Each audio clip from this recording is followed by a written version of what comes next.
Hello, this is a video about the Arri WLCS system.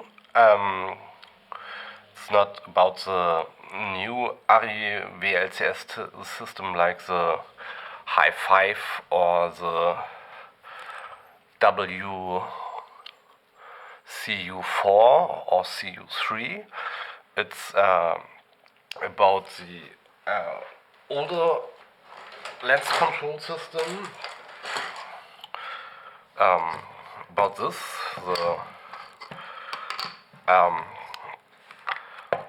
modular system, and we will have a more or less deep dive into the system and how it works. It will be parted. Let's see how it's parted. We'll find out in this videos, and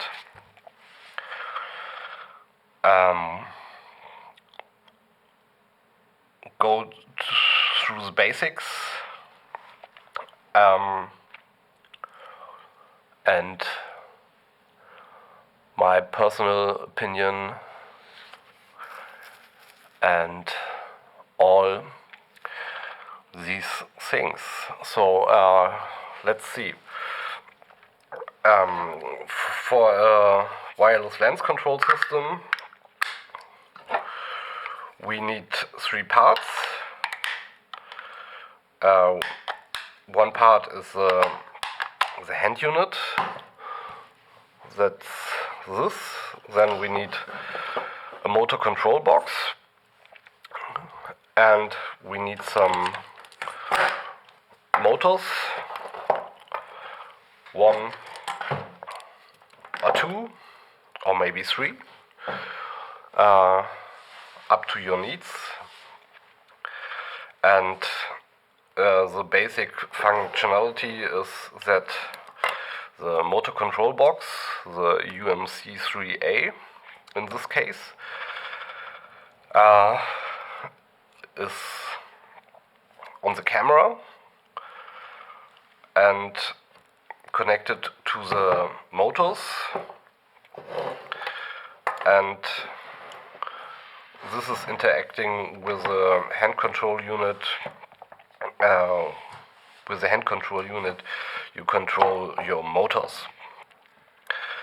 So in the first part we will look at the UMC3a. There are other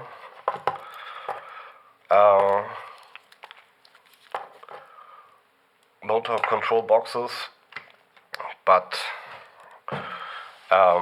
this one is fairly old. I think it's 14 years now, maybe. And yeah, it does the basic functionality, and let's see in the next part.